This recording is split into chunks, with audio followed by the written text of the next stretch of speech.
Makam keramat Mbah Ainun menjadi salah satu situs ziarah yang sering dikunjungi oleh peziarah dari berbagai daerah. Mbah Ainun adalah tokoh yang dihormati dan dikeramatkan oleh masyarakat setempat, sehingga makamnya menjadi tempat yang penuh dengan aura spiritual dan sejarah.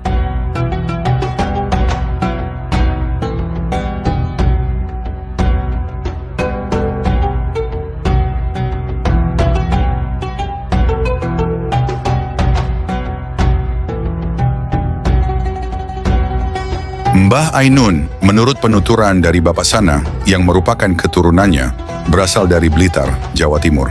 Kehadiran Mbah Ainun di Kampung Cihideong meninggalkan jejak sejarah dan pengaruh yang mendalam bagi masyarakat sekitar. Beliau dikenal sebagai sosok yang bijaksana dan memiliki pengetahuan luas tentang agama serta kehidupan.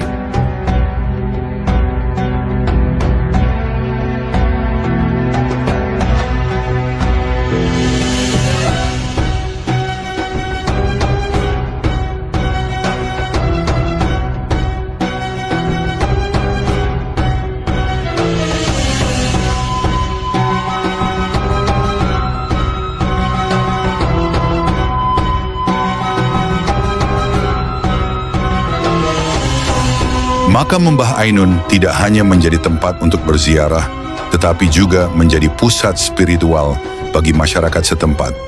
Banyak peziarah yang datang untuk berdoa, memanjatkan harapan, dan mencari berkah dari makam keramat ini. Suasana tenang dan damai di sekitar makam memberikan ketenangan batin bagi setiap pengunjung.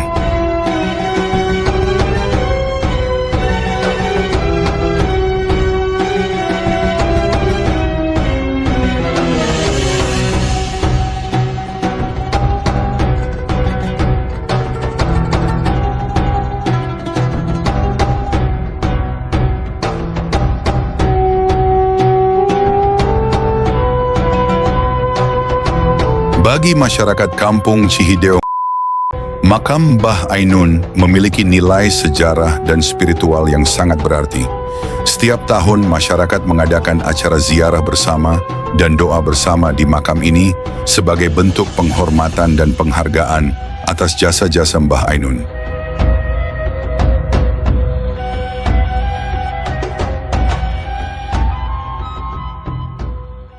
Untuk Bapak sendiri nama aslinya Bapak Sana ya Pak? Iya. Bapak Sana, asli orang sini ya? Orang sini. Mungkin Bapak salah satu orang yang dipercaya untuk memelihara makam itu. Iya. Siapa itu Bapak Mbah Ainun itu?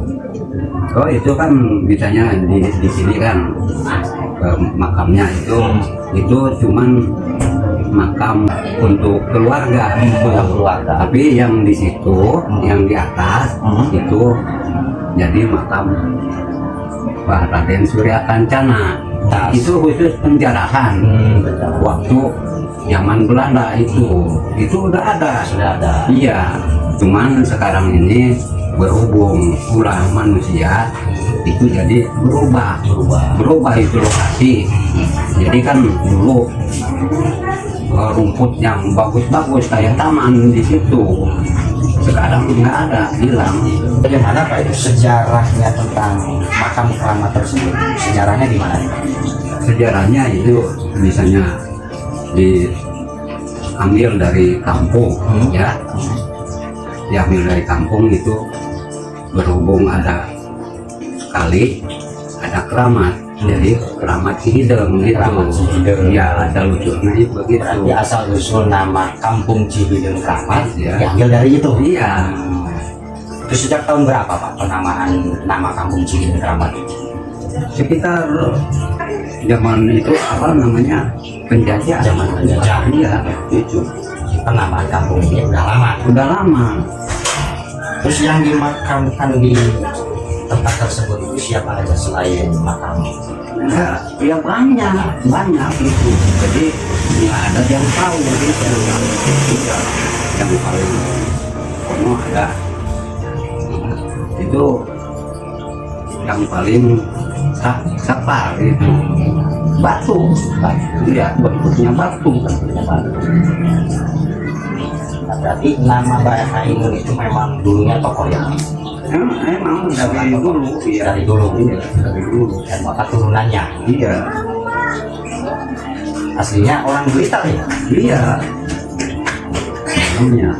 Tapi kan nitis, jadi punya ibu bapak di sini gitu. Nitis dia, lahir dulunya. Gitu. Untuk meninggalnya tahun berapa sih Pak Mbah Ainun? Meninggalnya itu lupa lagi. Di situ kan ada di batu nisan kan. Tapi batu nisannya nggak ada tuh Pak tulisannya. Yang di situ mah khusus penjarahan nggak ada, cuman di keluarga mah ada. Itu kenapa nggak ditulis di nisannya? Di batu nisan yang penjarahan Ya. habisnya nggak tahu itu. Jadi pastinya memang belum bisa dipastikan. Iya, jadi kan makanya apa namanya kebenarannya bagaimana itu. Kenapa makam tersebut itu dianggap keramat? Ya itu udah misalnya dari dulu begitu itu. Oh, dari dulunya. Dulunya gitu.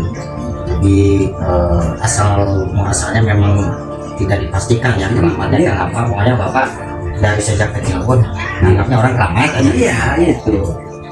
Cuman ada penjarahan tuh. Terus apakah ada tokoh penting gitu atau siapa itu tokoh penting lainnya yang dimakamkan di sana yang dianggap tokoh, bukan hanya warga biasa gitu, tokoh lainnya Yang yang di situ. Dari kan dulu di situ ada yang udah ada itu, cuman ada yang nunggu awalnya itu namanya cuman abang doang. Oh, cuma abang. Iya, berarti abang itu Betawi kan? Iya, Betawi. Iya. Apakah di tempat tersebut ada hal yang memang berkaitan dengan mistis atau dengan barangkali para kejadian apa, para peziarah atau warga sini lah pernah lihat gitu apa? Itu udah termasuk silet. Tim silat ya dari RCTI bukan? Dia dari RCTI dan TV itu di botak ya sampai Ali panca. Jadi emang banyak di situ tempat kepala, terus di Pohon bambu ya? melihat itu kerajaan di Oh, situ. kerajaan. Kayak istana gitu. Iya, kayak istana itu. Itu kan orang yang tim buka-buka. Iya. Para ziarah lah, para Memang orang di sininya di mana? kalau di ya ada yang sering melihat itu perempuan dia Makhluk halus. iya dia itu. Kalau Bapak sendiri pernah menyaksikan? Kalau barangkali kalau Bapak mah aman gitu atau memang aja? Saya sih ya biasa-biasa aja. Nah, mengenai makam itu Pak, apakah pernah direnovasi atau dibangun? Kalau memang pernah, Ya.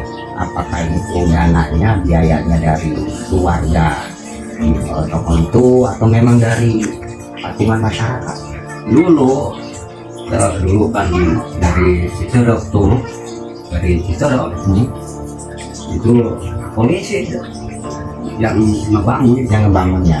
Ya udah berapa tahun, hampir 7 tahun tuh itu udah rusak.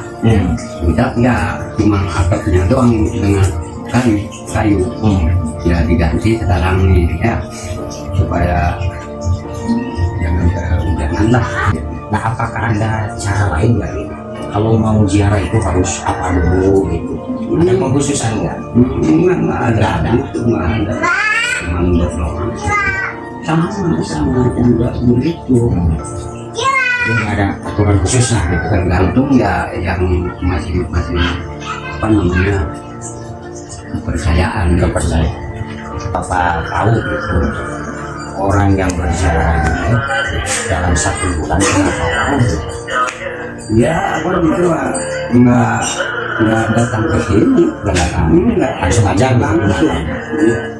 Jadi misalnya penjarahan itu terbuka 24 jam seperti musola. Ya, apakah memang ini kaitannya apa ya? Orang yang berziarah itu mungkin saja Iya. sempat diucapkan karena punya hajat, punya keinginan barangkali.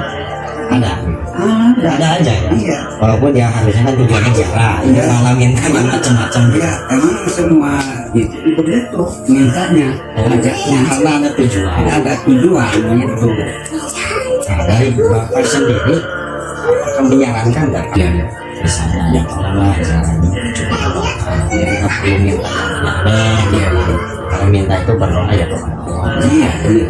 Apakah Bapak sambil menyarankan ke arah situ atau gimana? Ya sama begitu, menyarankan. Cuman kan untuk jabatan dia yang ngabulkan Gusti Allah kan itu.